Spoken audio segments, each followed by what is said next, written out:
Shalom, shalom. Bonsoir à toutes et à tous. On est très content de retrouver le Rav Shmuel Uziel grâce à Midreshet Yehuda Manitou. Et à quelques jours de Rosh Hashanah, Rav Uziel, vous nous proposez un cours sur Rosh Hashanah avec un titre très optimiste, le jour où on apprend qu'on est toujours plus que ce que l'on croit. Bechavod, Rav Uziel. Ah donc, Erev Tov, ok. Voilà, je vois que ça marche.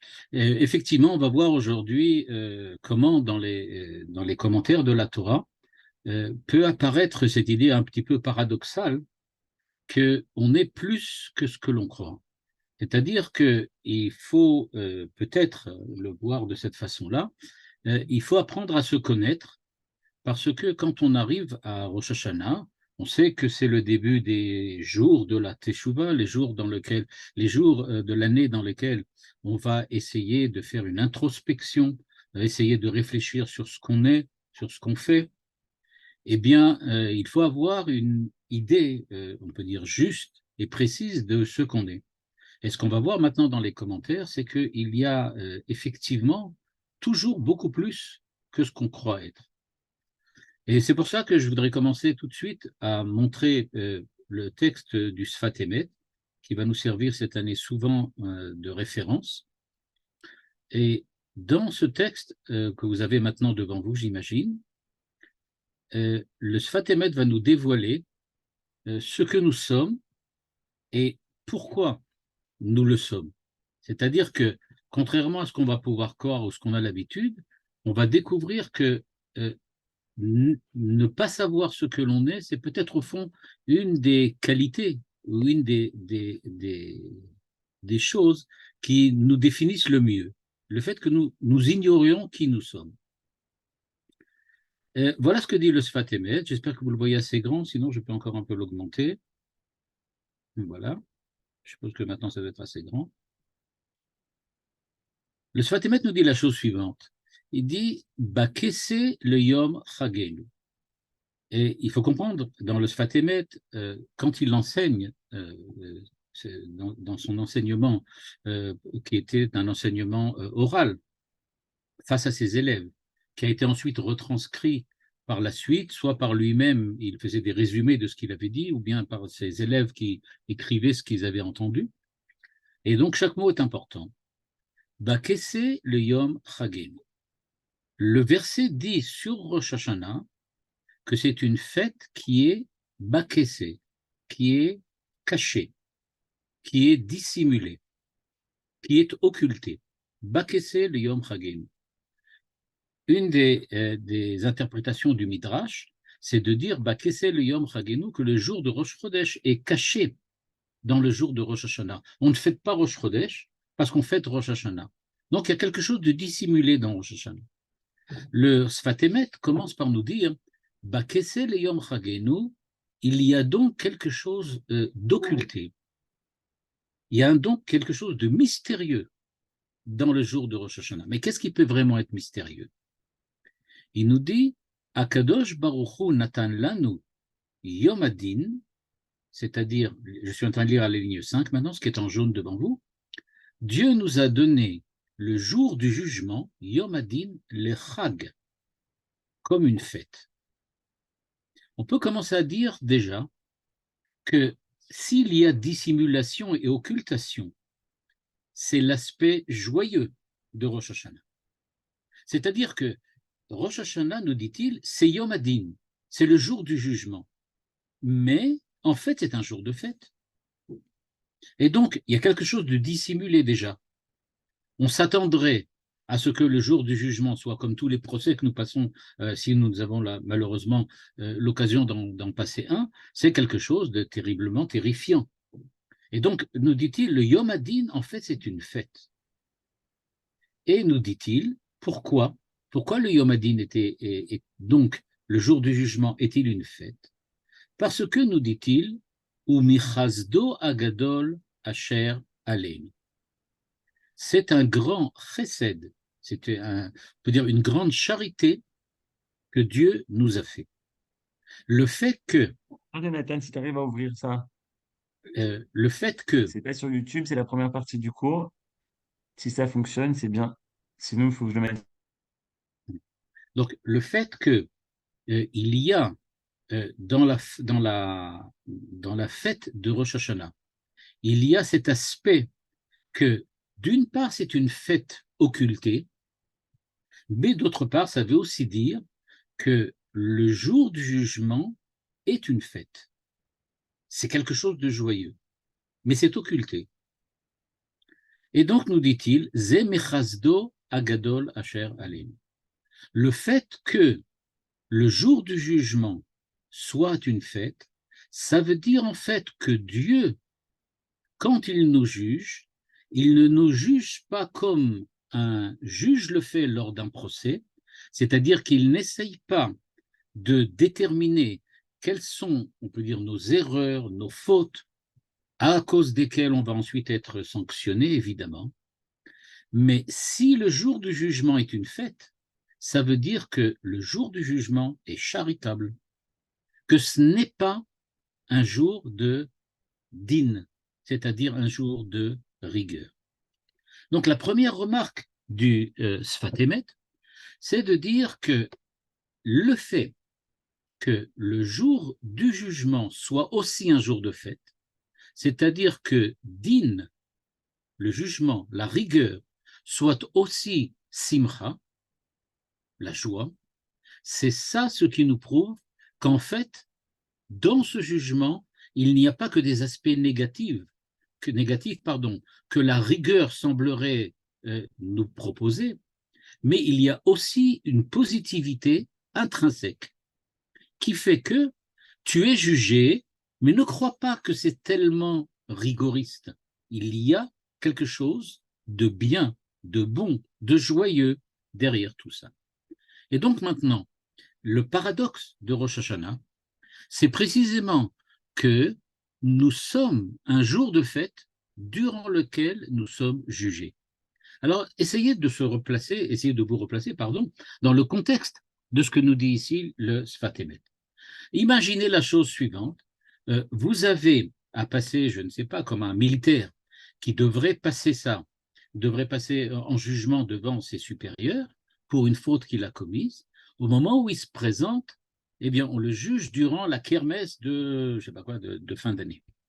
Eh bien, il est bien évident que ce jugement n'a pas, on peut dire comme ça, cette dimension de sérieux, de rigueur. On aurait pu dire aussi avoir beaucoup plus que de la rigueur, mais quelque chose qui s'approche beaucoup plus de ce qui nous terrifie. Nous allons être jugés. Eh bien, il perd cette dimension-là et il a une autre dimension complètement différente. Mais comment est-ce possible? Et c'est ce que le Sfat Emet va essayer de nous expliquer maintenant. Comment est-ce possible?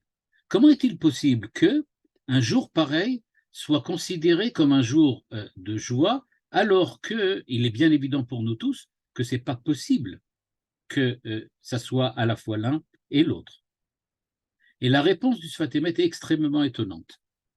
Il nous dit, Yesh le Bnei Israël, je lis ce qui est à la ligne 6, Ki yesh bekol ish Israël, nekuda tmuna balev, sheyesh la nekuda zod vekut be'Hashem itbarach, ligne 8 en bleu, kedirtiv banim atem.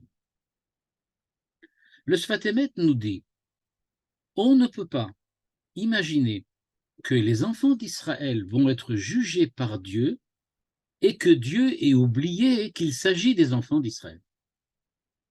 À savoir, comment se fait-il que les enfants d'Israël reçoivent une véritable mission à accomplir de la part de Dieu à l'intérieur de l'histoire humaine, à l'intérieur du monde globalement, et que le jour du jugement, on ne parle pas de ce fait qu'ils avaient quelque chose de particulier, qu'ils avaient une dimension particulière à l'intérieur de la création.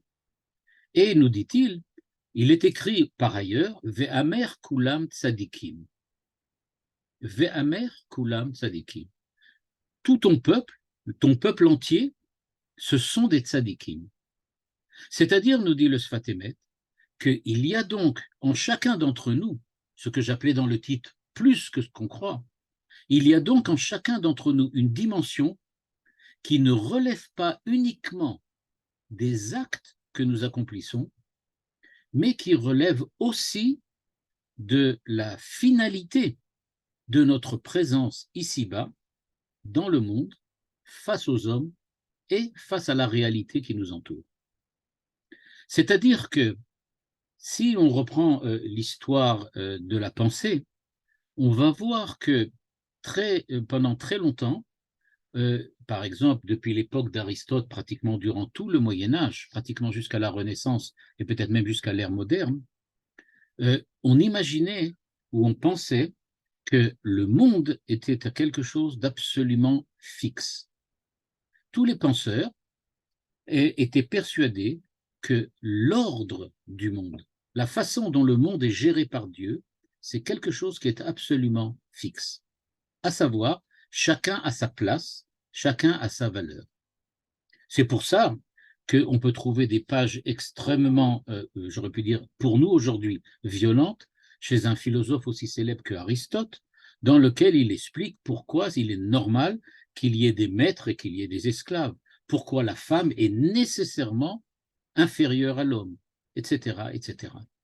C'est-à-dire qu'on voit que durant la première partie, on peut dire en tout cas de l'histoire humaine, en tout cas dans la philosophie occidentale, on voit que ce qui était important, c'était l'ordre des choses, la position des choses, chaque chose à sa place.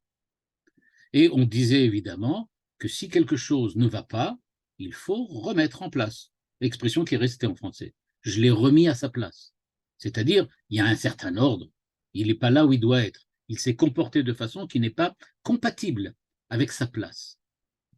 Quoi qu'il en soit, ce qui était important, c'était la position de chaque chose dans l'ordre du monde, ce qu'on appelait à l'époque le cosmos. Plus tard, avec la modernité, on a commencé à parler de la valeur de quelqu'un, non pas par ce qu'il est, c'est-à-dire par sa position à l'intérieur du cosmos, mais on a réfléchi sur la valeur de l'homme à partir des actes qu'il a accomplis. Or, si quelqu'un accomplit des actes, c'est donc ça qui va le définir à l'époque moderne, et c'est une idée qui, soit dit en passant, vient déjà de la Torah, dans lequel effectivement il y a la notion de mitzvot, il y a la notion de averot, et dans lequel on voit bien que on ne dit pas sur quelqu'un qu'il est tel ou tel, mais on dit voilà, il a fait telle ou telle chose. En tout cas, ce que l'on voit, c'est qu'on définissait parfois l'homme par ce qu'il est, puis on est venu à dire que ce qui est important, c'est ce qu'il fait. Et que donc l'identité de l'homme, c'est quoi? C'est ce qu'il fait. Il est ce qu'il fait. Que nous dit ici le Sfat Emet? Nous dit le Sfat Emet, c'est vrai, un homme est ce qu'il fait, mais il est aussi ce qu'on lui demande de faire. C'est-à-dire, Israël, nous dit-il, a une nekuda tmuna balev sheyesh la dvekut b'Hashem itbarach. Étant donné qu'on a imposé à Israël de faire le rôle, de remplir, pardon, le rôle qu'il doit avoir à l'intérieur de l'histoire humaine, eh bien, cela fait qu'il est, on peut dire, préparé déjà à l'avance à pouvoir accomplir cette mitzvah.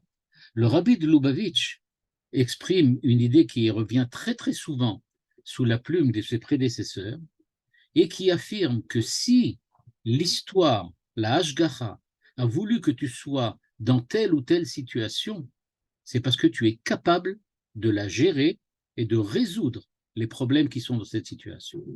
Et donc Israël se trouve dans une situation tout à fait particulière.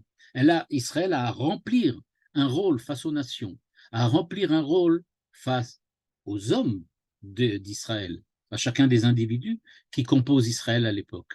Et donc, tout ce rôle que Israël a à remplir fait qu'il a une disposition dès le départ à pouvoir remplir ce rôle. Et nous dit le Sfat Emet, c'est ce qu'on appelle Nekuda Tmuna Balev. C'est un point qui est caché, dissimulé, occulté dans le cœur de chacun. Et ce point-là, nous dit-il, Yeshlo Dvekut B'Hashem Yitbarach. Alors si maintenant vous me dites, oui, alors si c'est comme ça, c'est vendu d'avance. Puisque je suis lié à Dieu, bon, alors c'est fini. Il n'y a rien à faire. Il suffit que je vienne le jour de Rosh Hashanah, que je me présente et que je dis, voilà, c'est moi. Nous dit le Sfat Emet, oui, attention, que dire-t-il, banim atem lachem elokechem. Vous êtes comme les enfants. C'est-à-dire que si maintenant j'essaye de comparer Israël au fils de Dieu, et on avait vu avec Manitou que Manitou rappelle cette idée que nous sommes appelés Banim Atem Lachem, mais qu'il insiste tout de suite sur la différence qu'il y a avec la chrétienté et le christianisme, dans lequel, quand on parle du Fils de Dieu, on parle de Jésus, on ne parle pas évidemment des hommes ou d'Israël. Eh bien, nous dit-il, qu'est-ce que ça veut dire Banim Atem? Vous êtes les enfants, les fils. Eh bien, nous dit le Sfat Emet, le point de liaison, de relation, de tension même, qui existe entre chacun d'entre nous et Dieu, qui fait que nous sommes en permanence en contact avec Dieu, Dvekut Bachem, nous sommes en contact avec Dieu, elle est équivalente à ce que l'on trouve dans la relation père-fils. C'est-à-dire qu'un fils peut très bien se révolter contre son père, un père peut très bien rejeter son fils, mais ils restent tous les deux avec la tension de la relation qu'ils ont entre eux. Et donc, ça ne veut pas dire que nous sommes, du point de vue de nos actes, des êtres accomplis. Nous sommes peut-être des mécréants, des méchants, des gens qui n'ont pas fait ce qu'ils ont à faire. Mais ça ne change rien au fait que nous sommes en relation définitivement particulière avec le Créateur. Nous sommes banim atem. Vous êtes des enfants. Quand je disais dans le titre, on est plus que ce qu'on croit, c'est parce que nous jugeons nous-mêmes d'après nos actes. Nous sommes incapables de pouvoir nous juger d'après précisément cette nekuda tmuna balev. Je ne peux pas arriver directement à me juger moi-même, c'est-à-dire j'aurais pu dire, à m'évaluer à partir de cette relation. Je ne peux m'évaluer que par ce que j'ai fait. Et moi, je me trouve raté. Je me trouve raté parce que je n'ai pas fait ce qu'il fallait. Et puisque je n'ai pas fait ce qu'il fallait, donc je suis indigne d'être face au Créateur. Je suis indigne d'être ce que je suis quand je suis devant Dieu. Eh bien, nous dit le Sfat Emet, c'est une erreur. C'est une erreur, parce que tu ne regardes pas l'aspect complètement différent de ce que tu es. Toi, tu te regardes et tu t'occultes, pardon, et tu te juges uniquement selon le critère de l'acte. Mais il existe quelque chose d'autre. Il existe le critère de la finalité. En fait, tu as une certaine finalité. C'est-à-dire qu'on te demande quelque chose qui t'est imposé. Je vais vous donner un exemple pour essayer d'éclairer un petit peu ce que veut dire ici le Sfat Emet et qui, à mon avis, pourra donner une idée de ce qu'il veut dire. Quand nous nous présentons le jour de Rosh Hashanah, eh bien, pour nous, c'est bien évident que nous sommes des hommes. On n'est pas des lapins. On n'est pas des lapins. Et donc, de ce fait-là, nous sommes jugés en tant qu'hommes, pas en tant que lapins. Pourtant, si on avait été des lapins, ça aurait été beaucoup plus simple. Parce qu'en tant que lapin, on est des lapins formidables. On fait beaucoup mieux ce qu'un lapin peut faire. Mais ce n'est pas ça du tout. Notre finalité, c'est d'être un homme. Et à partir du moment où le fait que nous soyons des hommes et que Dieu nous demande d'être des hommes parfaits, des hommes accomplis, ça nous impose dès le départ quelque chose qui nous dépasse, qui nous est imposé et qui ne dépend pas de nous du tout. Le fait que nous soyons des hommes et pas autre chose. De la même façon, nous dit le Sfat Emet, nous sommes banim atem, nous sommes fils, enfants. Ça, c'est imposé, ça ne dépend pas de moi. Et donc, ce que tu me demandes à moi, dit le Sfat Emet en parlant à Dieu, ce que tu me demandes, c'est d'être un homme Israël parfait. Ça ne dépend pas de moi. Ça, c'est toi qui me l'as imposé. Et donc, tu dois prendre en compte le fait que dès le départ, je suis quelqu'un de particulier. Jeshli nekuda tmuna balev. C'est-à-dire que je ne peux pas sortir du rôle d'Israël, même si je le veux et même si je le désire. Et même si je décide de me convertir et que je décide de faire toutes les horreurs possibles dans l'histoire humaine, il n'en demeure pas moins que je serai jugé pour ne pas avoir accroché de mezouza dans ma maison. Ça ne change rien. Pourquoi? Parce que, en fait, nous dit le Sfat Emet, c'est une réalité qui nous est donnée par Dieu, et nous dit-il, Ze Chasdo Agadol. C'est comme ça. Il a choisi de nous donner cette possibilité d'être à Rosh Hashanah Israël. Et donc, on a besoin maintenant de nous juger à partir de ce point-là. C'est pour ça, nous dit-il, que en fait, c'est un jour de joie comme c'est un jour de rigueur. Où est la joie ici? La joie, elle est précisément qu'il va falloir découvrir que nous sommes plus que ce que nous croyons. Le jour de Rosh Hashanah, c'est précisément ce jour-là dans lequel Dieu va nous demander d'être autrement, d'avoir maintenant une nouvelle position vis-à-vis de nous-mêmes pour pouvoir nous présenter à Dieu de manière différente. Et donc, nous dit-il, il va falloir que maintenant, vous réagissiez comme Bani Maten, pas simplement comme des hommes qui ont agi, mais des hommes à qui Dieu attend d'eux plus que ce qu'il y a, plus que ce qu'ils sont. Et à partir du moment où on est plus que ce qu'on est, bien on va voir que ça ne va pas du tout être évident, parce que ça va nous demander donc à la fois d'être différents de ce que nous avons l'habitude d'être, et aussi, bien évidemment, d'avoir aussi un comportement différent de celui que nous avons l'habitude. Donc, pour le moment, il nous a juste posé une équation. Il nous a dit, faites attention, le jour de Rosh Hashanah, c'est un jour de fête, parce que la dimension qui va véritablement être la dimension prépondérante, ce n'est pas ce que vous faites uniquement, mais c'est cette dimension de l'être d'Israël qui, d'une part, vous a été imposée, mais qui maintenant va dépendre de votre responsabilité. Et alors, qu'est-ce qu'on fait? Eh bien, il va falloir d'abord qu'on commence à comprendre. Mais alors, pourquoi nous ne sommes pas conscients de ce que nous sommes? Pourquoi à Rosh Hashanah, on me dit, va prendre conscience de qui tu es. Dans ton introspection, tu dois essayer de te découvrir différent de ce que tu es. Pourquoi ça passe à Rosh Hashanah? Mais pourquoi pendant toute l'année, c'est pas comme ça? Pourquoi je ne ressens pas le fait que je suis différent dans le sens où le fait que j'ai quelque chose de différent, que ma relation avec Dieu, ce que Manitou appelait l'identité hébraïque, c'est ce qu'il appelait à cette époque-là, l'identité hébraïque. Le fait qu'on a quelque chose qui vient de Abraham, Yitzhak et Yaakov, quelque chose qui est venu imposé du dehors et qui nous donne, on peut dire comme ça, un cadre de vie, un cadre d'existence, un cadre identitaire qui est différent des autres, mais pas parce que nous sommes mieux ou moins bien, mais tout simplement parce que nous sommes différents. Pourquoi cette différence n'apparaît pas? Et là, vous allez voir que le Sfat Emet va nous étonner. On s'attend à ce qu'il parle d'Israël, puisqu'il nous parle de Bani Matem. Et regardez ce qu'il écrit, ligne 8 en jaune. Nekuda zot tzricha liot nistar ba'adam shelo yeh kitrug alav.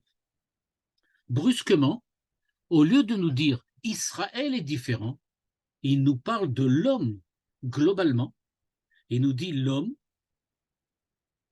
pas seulement Israël, mais l'être humain en général, ne peut pas prendre conscience de cette identité parce que sinon, il y aurait kitrug alav, shelo yeh nikar al panav vayitron sheyesh lo al kol hanivraim. Ce que Dieu a fait, c'est qu'il n'a occulté cette vision, ou plutôt cette identité. Nous n'avons plus la vision de ce que nous sommes parce que nous devons nous considérer comme n'importe quelle des créatures et pas autre chose qu'une créature. Je vous rappelle le midrash que Manitou citait aussi très souvent. Un midrash dans lequel il est écrit que l'homme a d'instinct, quand il se sait supérieur aux autres créatures, il a d'instinct l'envie, le désir de se définir comme un Dieu. Et donc, nous dit le Sfat Emet, l'homme d'instinct va arriver à la Avodazara, à l'idolâtrie. Comment empêcher qu'un homme arrive à l'idolâtrie?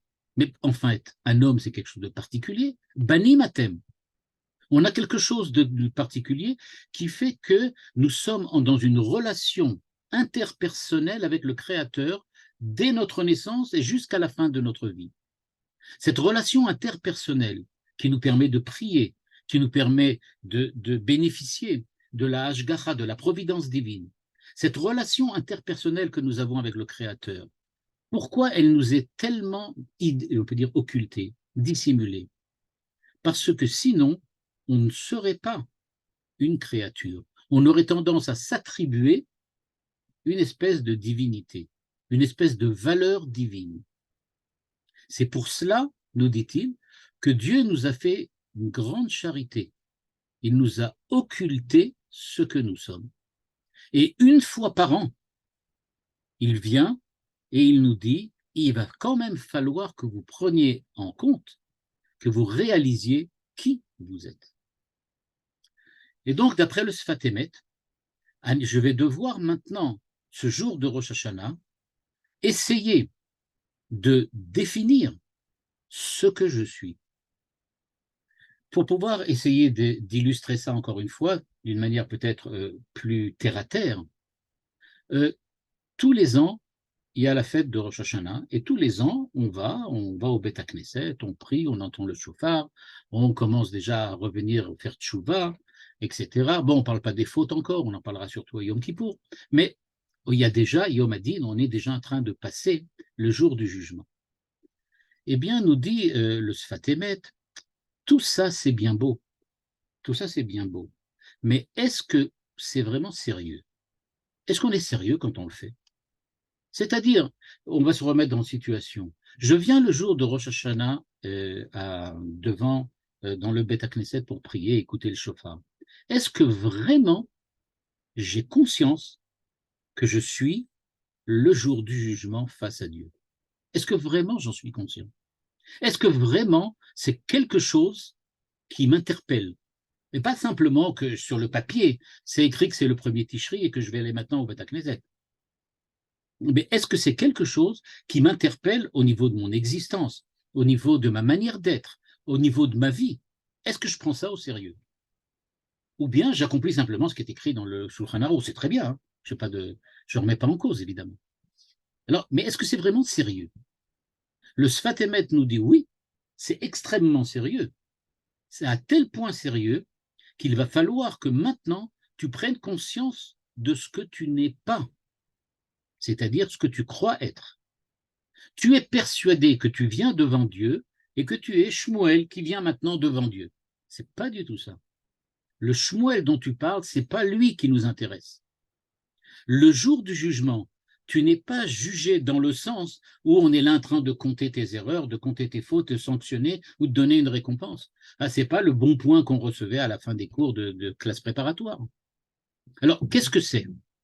Eh bien, nous dit-il, le jour de Rosh Hashanah, ce qui est important, c'est que tu vas te retrouver face à Dieu pour découvrir qui tu es. Et ce que tu vas découvrir est particulièrement important. Tu vas découvrir que tu es face à Dieu, face à la transcendance. Tu es devant Dieu en permanence, pas seulement le jour de Rosh Hashanah. Le jour de Rosh Hashanah, c'est le jour où solennellement on découvre qu'en fait, c'était Rosh Hashanah toute l'année. Toute l'année, c'est Rosh Hashanah. Toute l'année, c'est le jour du jugement. Je rappelle que Manitou, par exemple, disait que quand on parle Alken Ya'amid Bemishpat, qu'on va se mettre face à Dieu, on va être jugé par Dieu, il disait toujours, c'est pas à la fin des temps que ça a lieu, que l'humanité est jugée. C'est à chaque instant de son existence que l'humanité est jugée. Dieu nous juge à chaque instant. Mais pour qu'il puisse nous juger à chaque instant, il faut qu'on soit conscient qu'on est face à lui, qu'on est devant lui. C'est ça Rosh Hashanah. Rosh Hashanah, c'est cette prise de conscience qu'on est devant Dieu en permanence, pas seulement le jour de Rosh Hashanah. Et donc, nous dit-il, c'est pour ça que c'est dissimulé durant toute l'année. Parce que si jamais, durant toute l'année, on te disait « vis de comme si tu étais le jour de Rosh Hashanah », on ne pourrait pas, on se prendrait pour des dieux. On serait persuadé, mais si je suis tellement important, bah, c'est que le monde est beaucoup moins important que moi. Si le monde est beaucoup moins important que moi, c'est que je suis une sorte de Dieu. Je suis une sorte de divinité. J'ai quelque chose de particulier. Eh bien, nous dit le Sfat Emet, oui, c'est vrai. Donc, c'est dissimulé. Alors, qu'est-ce que c'est Bakesse le Yom Chagenu? Qu'est-ce que ça veut donc dire que c'est la fête de la dissimulation? C'est la fête où nous allons fêter la dissimulation. Nous fêtons ce jour-là la dissimulation en montrant que notre identité a été dissimulée. Et puis après ça, on va revenir à la dissimulation. Le jour de Rosh Hashanah, c'est une fête extrêmement particulière. C'est pas du tout la fête, dit le Sfat Emet, durant laquelle on est là devant Dieu pour demander que Dieu nous juge et qu'ensuite il nous donne les bons points. Mais c'est la fête durant laquelle nous allons fêter le fait que durant toute l'année, notre véritable être, notre véritable identité est dissimulée. C'est ça. À ce moment-là, ça voudra prouver deux choses. Que nous sommes conscients que nous ne sommes pas ce que nous sommes, et deuxièmement, que nous sommes conscients que nous sommes autrement plus importants que ce que nous croyons être. C'est ça, la fête de Rosh Hashanah. Donc la fête de Rosh Hashanah, nous dit le Sfat Emet, c'est le jour où nous découvrons que nous sommes autres. Et cet autre-là, par grâce de Dieu, Chasdo Agadol, c'est dissimulé durant toute l'année. Donc nous fêtons le mystère, la dissimulation. On fête, on peut dire de cette façon-là, Dieu merci pour avoir dissimulé durant toute l'année qui je suis. Là, je vais ouvrir une petite parenthèse dont on ne parle pas ici le Sfat Emet, mais que donc, j'ai entendu, enfin que j'ai lu plutôt dans un cours d'un grand rave, qui disait qu'est-ce que ça veut donc dire que je suis en relation permanente avec Dieu, j'ai dvekut, j'ai un point particulier avec lequel je suis en dvekut. Alors, pour certains, ça suffit de dire que c'est mystique, c'est-à-dire, voilà, j'ai en moi quelque chose qui fait que je suis plus... Bon, voilà, c'est une manière mystique de voir la chose. Mais moi, je crois que le Sfat Emet ici fait allusion à autre chose. Il fait allusion à ce que le jour de Rosh Hashanah, on prend conscience que si vraiment on prend au sérieux la fête de Rosh Hashanah, alors on est obligé d'une certaine façon de se voir comme nul, non avenu, néantisé face au Créateur. Si vraiment c'est sérieux, alors vraiment, comme on le dit dans la Tfila très souvent, on est afar va efer, on est de la poussière, on n'est que le vent, comme il dit, kachalom yaouf, comme un rêve qui passe. Nous ne sommes face à Dieu rien. C'est-à-dire que quand on vient et qu'on a, peut dire d'une certaine façon, et on a l'orgueil de dire devant Dieu le jour de Rosh Hashanah, au Bet Knesset, je viens pour être jugé, ça veut dire qu'on admet qu'on est vraiment important aux yeux de Dieu. Ben voilà, on vient dire, voilà, c'est moi qui viens et qui demande, hey, juge-moi. Et Dieu te répond, ben regarde qui tu es, tu verras que tu n'es vraiment pas grand-chose. Hein. Mais alors vraiment pas grand-chose. Tout ce que tu es, en fait, se résume à quoi? À quelque chose dont tu n'as même pas conscience, qui est dissimulé. Ce que je te demande maintenant, c'est de comprendre combien tu n'es pas grand-chose. C'est ça le jour de Rosh Hashanah. Et évidemment, c'est un grand jour de joie de savoir qui on est, même si ce n'est pas grand-chose, mais au moins on le sait maintenant. Et donc, nous dit le Sfat Emet, Tsarich Leda, je lis à la ligne 9, ce qui est en bleu, à la fin de la ligne 9, Val Tsarich Leda, ça veut dire la date, Bepnimiuto, qui chelek Hashem amo, kede ita, chiba yetera nodat laem, shenikreu banim. Et donc, on doit savoir qu'il y a effectivement une affinité entre le Créateur et nous, et que cette affinité, c'est précisément elle qui nous définit, qui nous donne notre identité. L'identité hébraïque dont parlait Manitou, en fait, on pourrait la lire ici, dans le cadre de l'enseignement du Sfat Emet, dans cette Nekuda pnimite. Regardez, la Nekuda, elle est pnimite. C'est une Nekuda intime. C'est un point intime. C'est, j'aurais pu dire, l'intimité même de l'homme. Ce qui fait qu'un homme est un homme, c'est précisément qu'il est bani matem, qu'il y a une relation particulière entre Dieu et nous. Tant que nous ne sommes inconscients et que nous n'avons pas réussi à prendre conscience de ce que nous sommes vraiment, alors la question se pose de savoir si vraiment ce qu'on fait, c'est sérieux. C'est-à-dire, je vais dire de cette façon-là, Dieu nous a donné les mitzvot, Dieu nous a demandé d'étudier la Torah, d'accomplir les mitzvot, de faire telle et telle chose, etc., etc. Et on le fait. En fait, nous dit le Sfat Emet, mais réfléchissez bien, si vous l'aviez fait comme Dieu attend que vous le fassiez, ben vous n'en seriez pas là. Ce serait complètement différent. Vous n'avez pas pris au sérieux qui vous étiez, puisque durant l'année, ça vous est dissimulé, que vous n'avez pas cherché à comprendre qui vous étiez. Vous avez vécu dans le rêve, vous avez vécu dans l'ignorance, dans l'inconscience. Vous étiez inconscient pendant 1 an, et maintenant, une fois que l'année est terminée et que la nouvelle année va commencer, on vous fait prendre conscience. Mais regardez, on fait cette dissimulation.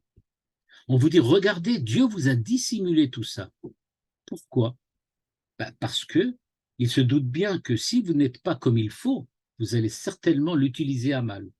Donc on vous le dissimule, mais une fois par an, vous allez en prendre conscience, ça va être révélé, et à partir du moment où ça va être révélé, vous allez comprendre cette réalité de votre être, cette réalité de votre identité, et vous allez véritablement pouvoir commencer une existence face à Dieu.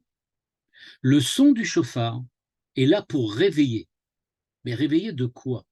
Eh bien, réveiller de la dissimulation, du sommeil, de l'inconscience, de l'ignorance. C'est ça le bruit du chauffard. On pourrait dire que c'est un petit peu comme le cri de quelqu'un qui dit attention. Quand on dit à quelqu'un qui va tomber ou qui va glisser attention, on ne lui explique pas exactement où est la peau de banane, on ne lui dit pas non plus qu'il y a le trottoir, on ne dit rien du tout. Qu'est-ce qu'on dit? Attention, réveille-toi, il y a quelque chose. C'est ça ce qui passe avec le chauffard. On n'essaye pas d'enseigner quelque chose à Rosh Hashanah. On n'essaye pas de faire comprendre quelque chose. On essaye de réveiller l'homme à ce qu'il est. Comme je le disais dans le titre, à comprendre qu'il est plus que ce qu'il est. Tu n'es pas seulement ce que tu es. Le Rav Nachman de Breslav, un autre grand maître du chassidisme, a pris ça dans une direction un petit peu différente, mais qui est aussi importante. Il disait, qu'est-ce que ça veut dire qu'on demande à la personne de se réveiller, à la personne de prendre conscience de qui il est? C'est de savoir en fin de compte que le fait que tu sois beaucoup plus que ce que tu es te permet de comprendre combien ta responsabilité est énorme. Il faut que tu prennes conscience qu'à partir de maintenant, qu'à partir de Rosh Hashanah, tu as une responsabilité de faire ce qui est écrit dans la Torah, d'accomplir ce qui est écrit dans la Torah d'une manière complètement différente, qui soit digne vraiment de ce que tu es. Quand on demande à un lapin d'être un lapin, ça ne demande pas grand-chose à faire, à part manger et se reproduire. Quand on demande à un homme d'être un homme, ça demande à être en relation avec Dieu. Et la question qui se pose, dit le Sfat Emet, c'est la veille de Rosh Hashanah, est-ce que vraiment tu as vécu cette année telle qu'il le faut? Ou je vais poser cette question plus simplement, est-ce que vraiment tu as vécu? Est-ce que vraiment l'année qui a passé, c'était vraiment une véritable année? Ou bien c'était un simulacre? Tu as cru que tu vivais, mais c'était dissimulé. Et il nous dit à la ligne 10, en vert, ou kefi ma shea adam shomer nekodazo apnimit zoche leidavek bashem itbarach ועל זה נאמר בכסה ליום חגים.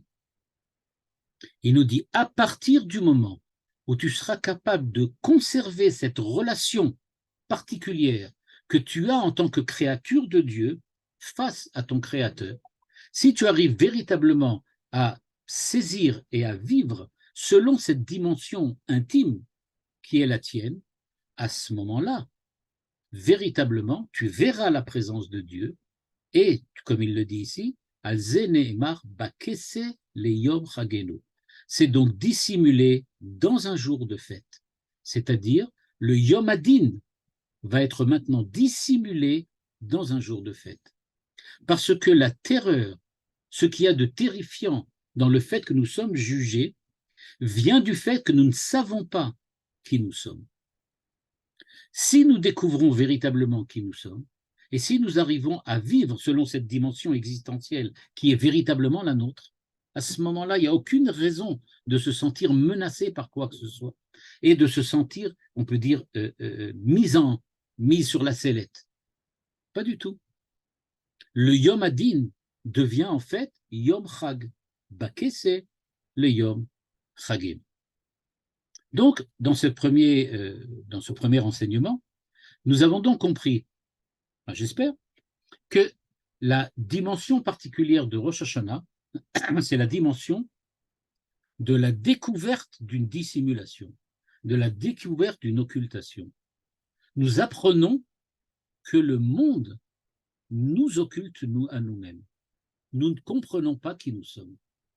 Grâce au shofar, grâce à Rosh Hashanah, nous allons découvrir véritablement qui nous sommes. Et la question qui se pose, mais alors maintenant que je sais qui je suis, alors c'est fini? Non, pas du tout. À partir du moment où qui tu es pas un lapin, tu es un homme. Donc tu vas devoir maintenant te comporter comme un homme. C'est donc toute ton existence qui va prendre une dimension différente, une dimension dans laquelle tu vas tout le temps être en permanence face au Créateur. Et c'est cette dimension-là qu'on te demande d'acquérir à Rosh Hashanah pour le reste de l'année. C'est donc ce que nous avait dit ici le Sfat Emet en nous disant que le reste de l'année, ça continue de cette façon. Et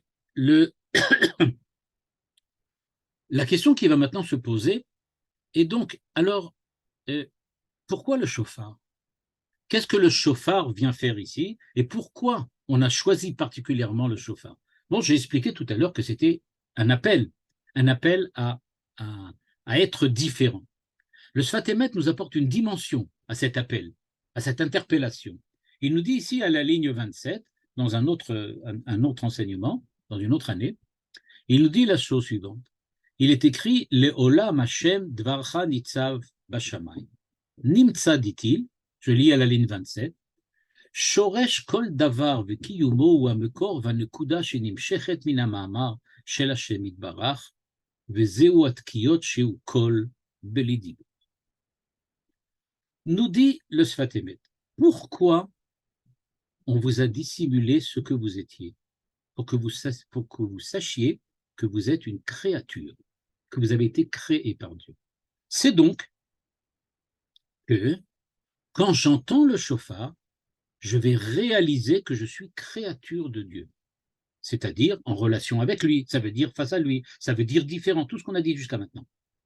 Mais qu'est-ce que ça veut dire aussi, nous dit le Sfat Emet? Ça veut nous dire que le shofar vient reproduire l'acte même de la création. Quand on sonne du shofar, on peut dire que nous sommes recréés. C'est une récréation, mais pas vraiment un arrêt entre les deux cours. C'est une recréation. Nous sommes créés à nouveau grâce au shofar. Parce que tant que nous ne prenons pas la dimension, que nous ne prenons pas conscience de la dimension particulière qui est la nôtre, alors on n'est pas là, on n'est pas vivant, on n'est pas créé, on n'est pas existant. À quel moment serons-nous existants? Quand vraiment j'aurai compris, c'est-à-dire j'aurai saisi, pris conscience de ce que je suis vraiment. Donc ça veut dire que le shofar a véritablement un rôle créateur. On va écouter le shofar, pas pour penser j'ai mal fait ou j'ai fait telle chose, mais pour penser que, en fait, maintenant, à cet instant précis où le shofar sonne, ça y est, je suis quelqu'un d'autre. C'est-à-dire, je suis ce que je suis. Regardez comment le dit le Sfat Emet. Shoresh kol davar v'kiyumo ou hamekor v'anekuda shenimshechet min ha'ma'amar. C'est-à-dire, le verset dit le olam Hashem dvarcha nitzav bashamayim. Ta parole, Dieu, Hashem, dvarcha, ta parole, Dieu, le olam, de toute éternité, nitzav bashamayim, elle est présente dans le ciel. Un enseignement du Baal Shem Tov que rapporte le Admor Hazaken dit que, en fait, la création, et c'est l'idée que reprend ici le Sfat Emet, et c'est une idée qu'on avait vue très souvent chez Manitou, la création, ce n'est pas un acte qui a eu lieu, un acte historique, un moment historique, ou même un instant historique. La création, c'est la permanence de la relation de l'homme et de la créature. C'est ça la création. C'est qu'à chaque instant, la créature est créature. C'est ça une création. Une création, c'est pas prendre un tableau, prendre de la peinture et faire un beau tableau. C'est pas une création. La création artistique, c'est qu'à chaque instant où je regarde le tableau, je vois la créativité de l'auteur. Quand, je sais pas moi, Léonard de Vinci fait un tableau, eh bien, ce tableau, à chaque instant, il est comme pour moi recréé devant moi. C'est comme s'il le peignait encore une fois devant moi. Il est présent en permanence, à l'opposé d'un poster que je vois, un poster de publicité qui n'existe pas. C'est pas une œuvre de création, c'est pas une œuvre, c'est pas une œuvre artistique. Et donc, ce qui se passe, nous dit le Sfatemet, c'est que le chauffard est là pour nous dire que à chaque instant, Dieu est là et il crée. La création, c'est véritablement l'instant présent. Nous vivons, nous avons la chance de vivre l'instant présent. Cet instant présent que nous vivons durant notre existence, c'est précisément l'instant de notre création. Nous sommes à chaque instant conscients du fait que nous sommes créatures, c'est-à-dire que nous sommes créés à l'instant même. Dieu nous crée à l'instant même, sans rentrer dans des aspects mystiques. Ça veut dire que si j'en ai conscience, alors je suis créature. Donc ça veut dire que c'est ça qui me crée. Et donc le chauffard, en fait, vient et nous dit, prenez conscience de cette dissimulation, prenez conscience de qui vous êtes, parce que à l'instant même, vous êtes en train d'être créé. Dieu est en permanence avec vous et il crée ce que vous êtes et vous, vous faites de vous ce que vous êtes. Ce qui veut dire ici, nous dit-il, à kol echad, je lis la ligne 29 en bleu, meyuchad davuk bimkoro, ve'ayom berosh hashana, achayut davuk beshorsho, ve'rotzim lidvok atzmam bepnimiut achayut. Et donc, ce qui fait véritablement la force de Rosh Hashanah, la force du shofar, c'est le fait que nous reproduisons, ou plutôt qu'il est reproduit, c'est pas nous qui le reproduisons, c'est la Torah qui nous demande d'accomplir ce rite de Rosh Hashanah, parce que ce rite réaccomplit l'acte de création qui fait que l'homme, à cet instant précis, se sait créature, prend conscience du fait qu'il est créature et que durant toute l'année, il était créature. Quand Manitou nous a parlé longuement de l'identité hébraïque, on a fortement insisté sur la différence entre, l'identité hébraïque, l'identité Israël, l'identité juive, etc., etc. Mais le Sfatemet nous dit, c'est juste, c'est bon, c'est vrai, mais il y a quand même quelque chose d'important. Au niveau du vécu, ça veut dire quoi? C'est ce que le Sfatemet nous rappelle ici. Qu'est-ce que ça veut dire avoir l'identité hébraïque? Il dit, c'est ça, l'identité hébraïque. C'est cette prise de conscience que si nous ne passons pas outre la dissimulation, on va rater notre existence. Il y a quelque chose de dissimulé qui est beaucoup plus fort que ce que nous faisons, beaucoup plus fort que nos actes, et dont nous avons la responsabilité. Pas la responsabilité de le créer, mais la responsabilité d'être conscient d'avoir été créé. Il dit, c'est ça la dimension véritablement importante de ce qu'est le jour de Rosh Hashanah. Et donc, c'est pour ça que le jour de Rosh Hashanah, il y a véritablement une dimension, on peut dire, universelle de ce que c'est qu'un homme et de ce que c'est qu'Israël. Il n'y a pas seulement le fait que je prends conscience de mes fautes. Ça, c'est franchement, j'aurais pu dire un petit peu égoïste, égocentrique. Ça ne correspond pas tellement à la Torah, franchement. La Torah ne nous dit pas simplement essaye de faire ce qu'il faut pour avoir un bon Olam Haba ou un petit Olam Haba ou un grand Olam Haba. C'est pas tellement dans le style de la Torah, on voit pas ça écrit.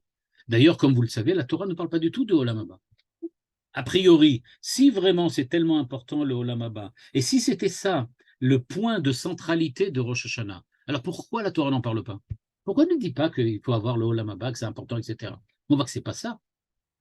Le Olam Haba, comme disait Manitou, le Olam Haba, c'est le monde qui vient, parce qu'à chaque instant, il est en train de venir.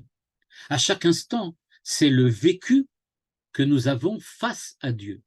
Et ce vécu face à Dieu, explicité ici par le Sfat Emet, est révélé par le son du shofar. Le son du shofar qui est l'équivalent de la voix de Dieu qui a créé le monde. La voix de Dieu a créé le monde, le shofar crée le monde, mais il ne crée pas tout le monde, il crée l'homme. L'homme qui écoute le shofar et qui découvre que durant toute l'année, il s'est dissimulé à lui-même. Bon, c'était un recette de Dieu. Il nous l'a dissimulé pour pas qu'on devienne qu'on se prenne pour des divinités. Mais il n'empêche que l'aspect positif de cette présence de Dieu à nous et de nous à Dieu doit effectivement se révéler et prendre sa place au moins une fois par an pour que ça puisse influencer le reste de l'année. C'est pas écrit dans le Sfat Emet, mais je le propose, vous n'êtes pas obligé de l'accepter. Pourquoi il y a 2 jours à Rosh Hashanah? Pourquoi il y a 2 jours à Rosh Hashanah? Bon, il y a des conditions. On dit que oui, c'est le Yom Tov Sheni Shel Galouyot, mais c'est spécial, Rosh Hashanah. Bon, il y a toutes sortes de discussions. Pourquoi? Même en Israël, on fait 2 jours. Moi, il me semble qu'il y a 2 jours parce qu'il y a 2 pôles dans la relation entre Dieu et l'homme. Il y a d'un côté Dieu et d'un côté l'homme. Il y a d'un côté le premier jour de Rosh Hashanah qui est la façon dont Dieu voit l'homme. Et à la suite du shofar du premier jour, il y a le réveil de l'homme le second jour qui se découvre face à Dieu, en retour. Et donc, il faut effectivement 2 jours. Ce n'est pas suffisant d'appeler l'homme, il faut maintenant que l'homme réponde. Et donc, ce deuxième jour, en fait, au moment du shofar, peut-être que ce qui ferait la différenciation entre le shofar du premier et le shofar du deuxième, c'est précisément que le shofar du premier est un appel à l'homme à se révéler, et durant le shofar du deuxième, l'homme se rend compte et réalise ce qu'il doit faire à partir de maintenant pour être ce qu'il est vraiment. Donc, en résumé, qu'est-ce qu'on fait à Rosh Hashanah? Eh bien, à Rosh Hashanah, on découvre, on enlève le mystère. Nous avons eu une année entière dans laquelle nous sommes laissés emporter par l'aspect mystérieux de nous-mêmes et du monde. C'est-à-dire que nous avons accepté de vivre à côté de nous-mêmes, à côté de ce que nous sommes vraiment. Nous nous sommes dissimulés à nous-mêmes. Le jour de Rosh Hashanah, on découvre véritablement que nous ne sommes pas ce que nous sommes et que nous sommes beaucoup mieux. Et comme je le disais tout à l'heure, au nom de Rabbi Nachman de Breslav, on peut dire la première cause qui fait qu'un homme se trompe et accomplit des actes qu'il regrette ensuite, c'est parce qu'il se considère moins bien que ce qu'il est. Si quelqu'un avait véritablement conscience de qui il est, il ne se permettrait pas d'agir mal. Pourquoi nous agissons mal, dit le Rav Nachman de Breslav? C'est parce que nous avons tendance à croire que nous sommes perdus d'avance, que quoi qu'il arrive, de toutes les façons, jamais on n'arrivera à être bon, jamais on n'arrivera à être ce qu'il faut, jamais on pourra véritablement acquérir cette dimension qui est véritablement la nôtre, parce que tout est foutu d'avance. Le jour de Rosh Hashanah, l'appel du shofar, nous dit-il, c'est une recréation. Dieu te dit, ok, je te recrée, ça y est, je recommence. On recommence à zéro. Je te recrée. Est-ce que tu es conscient maintenant de qui tu es? Je te rappelle qui tu es. Et à partir de ce moment-là, on peut effectivement entamer une année durant laquelle on peut être quasiment sûr que ça va diminuer notre tension envers le mal et que ça va nous permettre d'agir de manière différente afin que l'année prochaine, nous arrivions face à Dieu, conscients que c'est vraiment Dieu qui est face à nous et que c'est bien nous qui sommes présents durant ce jour de jugement. Voilà, je suppose que vous pouvez peut-être ouvrir les micros et si vous avez des remarques, Besimcha Rabba. Radak Baruch Ravouziel. C'était Ok. magnifique comme d'habitude. Vous pouvez réagir. Voilà, j'arrête le partage de l'écran. Vous pouvez intervenir, poser des questions. Bechavod. Ravouziel, excusez-moi. Pardon. Bakasha? Quand est-ce qu'on se dissimule à nous-mêmes de nouveau? Parce que c'est bien gentil de dire, bon, le jour de Rosh Hashanah, on est conscient. Et après, bon, de nouveau, on perd cette conscience de qui nous sommes. Quand? Tout à fait, tout à fait. Ben, et Parce une que, vie, toute une vie peut se passer comme ça. ben D'après ce que oui, ben oui, moi, j'ai oui. jamais entendu ça. Je me dis, c'est pas possible. C'est incroyable. Effectivement. Ben, c'est incroyable, mais vrai, c'est ce que nous dit le Sfat Emet. Nous nous Ouais. dissimulons à nous-mêmes. Mais nous nous dissimulons à nous-mêmes parce que, dit-il, si je ne suis pas véritablement un être accompli et parfait, j'aurais tendance à utiliser le fait que je sache que je suis quelqu'un d'exceptionnel à des fins qui sont des fins négatives. C'est Ah, ça, être Avodazara. Si on donne à quelqu'un, on lui dit, tu sais, tu es le fils du préfet. Bah, en tant que fils du préfet, il va se permettre de faire n'importe quelle bêtise, puisqu'il ne pourra pas être puni. Donc, si je veux qu'il soit devient quelqu'un d'adulte et d'accompli, je vais devoir lui cacher qu'il est le fils du préfet pour qu'il puisse se considérer et devenir quelqu'un qui soit digne d'être une identité humaine. Il dit, c'est bah ça, alors, effectivement, d'accord. c'est ce qu'on apprend à Rosh Hashanah. On te Mais dit, d'accord, mais on alors, essaye. d'après ce que vous dites, donc le reste de l'année, eh ben, finalement, si on se dissimule soi-même son identité, c'est mieux parce qu'au moins, comme vous dites, on n'aura pas conscience de qui on est. Et si jamais on faute, eh ben, ça ne nous paraîtra pas quelque chose de terrible ou de terrifiant. Alors, c'est bien cette dissimulation. Exactement, c'est ce qu'il a dit que c'était Chasdo Idbarach. Il a dit que Ah, c'était effectivement une charité de Dieu de nous avoir empêchés, mais attention, seulement ah, pour celui qui va l'utiliser à mal.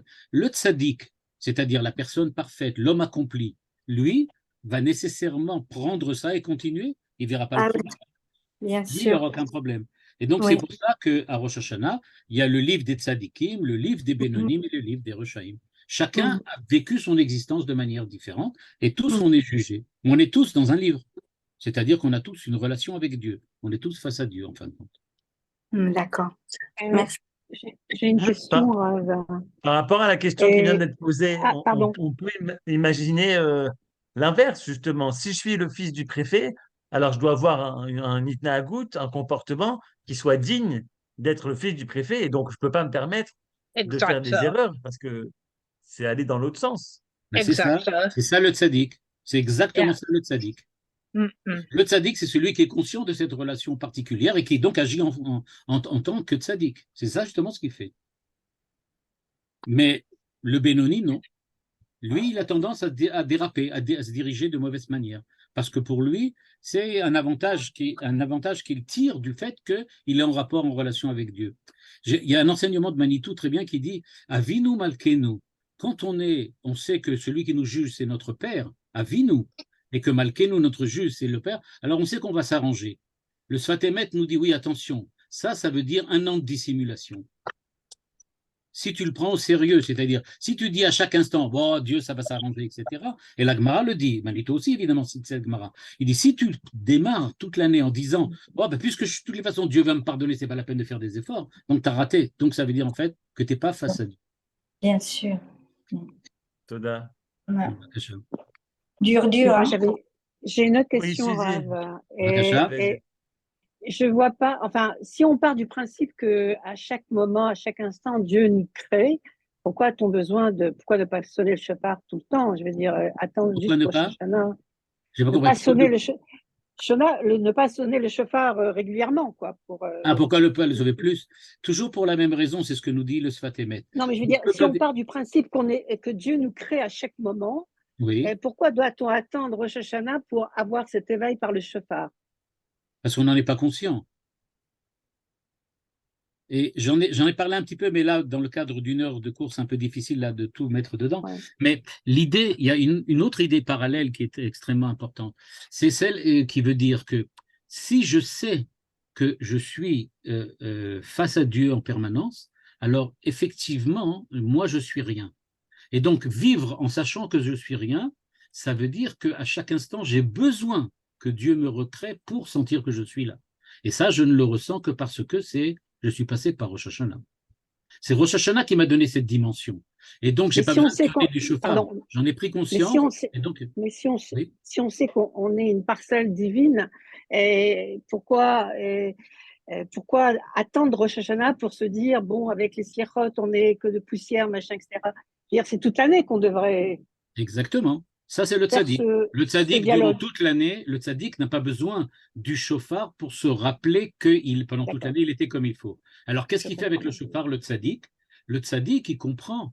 Et bien là, c'est encore une autre dimension dont je n'ai pas parlé. C'est qu'en fait, se découvrir objet de création, c'est-à-dire se découvrir comme créature, c'est pas je suis créature et ça s'arrête là, mais ça veut dire que je suis en relation avec le créateur et c'est une relation qui remonte à l'infini, un peu comme une tangente, comme une Voilà, asymptote sur une fonction. C'est-à-dire c'est quelque je chose qui va comprends vers mieux. l'infini. Oh, oui, merci beaucoup. Toda Rabba. Bakasha. Bonsoir Rav. Bakasha. Merci pour ce cours. Donc, si je comprends bien, à partir du moment où j'ai compris à Rosh Hashanah qui je suis, qu'est-ce qui me fait que je l'oublie le reste de l'année? Est-ce que ce sont mes fautes qui m'éloignent? C'est la responsabilité que j'ai vis-à-vis de moi-même et de Dieu. C'est-à-dire que je dois prendre la responsabilité de cette situation. C'est-à-dire, un lapin est jugé pour être un lapin, et donc on lui dit, tu as la responsabilité d'être un lapin, on va te juger.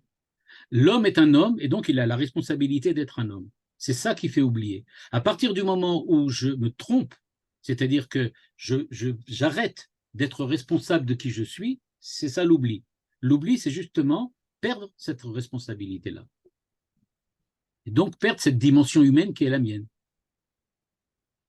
Et on l'oublie? C'est ça, ça ne s'appelle pas un oubli dans le sens « Ah, je ne m'en rappelle plus », mais ça veut dire que j'ai opéré un choix responsable qui m'a entraîné sur une voie qui me dit qu'à partir de maintenant, je ne suis plus responsable de ma responsabilité, c'est-à-dire j'accomplis une faute et avera goreret avera, ça veut dire que j'ai perdu une certaine liberté, j'ai perdu une certaine responsabilité. Je ne suis plus moi-même maintenant. C'est ça la avera. Parce que sinon, je n'aurais pas fait une avera si j'étais vraiment conscient de qui j'étais. Le fait d'avoir fait une avera, ça veut dire j'ai je suis oublié de autrement. qui j'étais. C'est ça D'accord, l'oubli. C'est ça d'accord. l'oubli. Toda Rabba. Le rabbi de Lubavitch, d'ailleurs, un très très bel enseignement qu'il faudrait étudier pour lui-même, mais il dit que il faut faire très attention, que quoi qu'il arrive, en fait, nous sommes toujours en jugement face à nous-mêmes à chaque instant. Chaque instant, on doit être en jugement.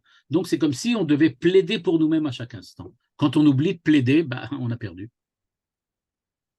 C'est très bon ça. Merci pour ce magnifique cours. Ce que je retrouve dans tout l'enseignement du Sfat Emet, c'est la notion de zikaron, Yom Zikaron. Il n'en parle pas. Mais tout ce qui a été dit focus va vers ce sens-là. Il n'a pas employé ce mot-là une seule fois. Alors, quand on parle de Manitou, effectivement, par rapport à l'importance de la mémoire totale de Dieu, mais aussi la mienne en même temps. Exactement. Et pourquoi? Parce qu'il semblerait que ce jour-là, cette année-là, l'enseignement a tourné autour de cette notion de ce qu'il appelle ici de la Nekuda Pnimit. C'est pour ça. Mais évidemment, il ne ramène pas tout. Mais il a d'autres enseignements dans lesquels il parle du Yom HaZikaron, dans lesquels effectivement ça revient sur ce qu'on a dit maintenant. Mais il n'y a pas tout pas dans chaque dracha, il y a tout à la fois.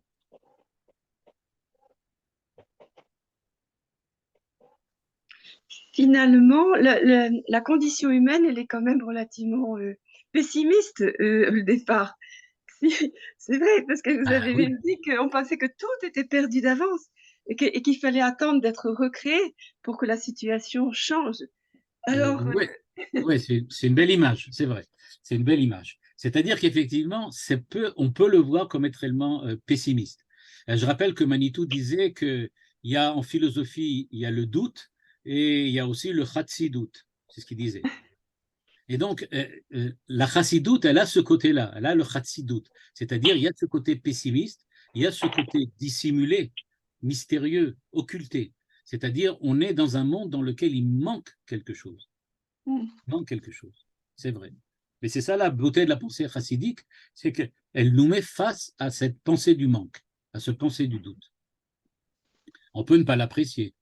Chez les Lubavitch, par exemple, le rabbi de Lubavitch dit toujours, chez nous, il n'y a aucun doute. Il n'y a pas de doute sur rien du tout. Alors c'est ça encore plus intéressant. Alors comment voyait-il les choses? Différemment que le Sfat Emet, mais presque pareil.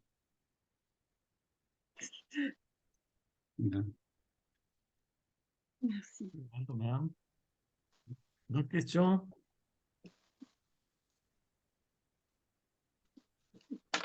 Yofi.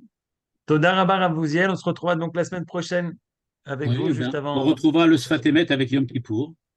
Et cette année, on le retrouvera un peu souvent, plus souvent, puisque bon, ça fait déjà pendant un an, on a fait, enfin, pendant plus qu'un an, je crois, 2 ou 3 ans déjà, je ne me rappelle plus. On a parlé avec Manitou. Alors là, maintenant, on va redécouvrir avec le Sfat Emet plus souvent et avec d'autres commentateurs aussi, mais ça va nous permettre comme ça d'avoir une appréhension différente des choses et peut-être arriver à Rosh Hashanah Kippour de manière un peu différente. C'est bien, c'est bien. Toda Rabba. C'est bien. Kol Merci Tov, Toda Rabba à tous. On a cours avec le Rav à vous, à toi. Shmuel Elikan dans 10 minutes. Kol Tov. Comme tout.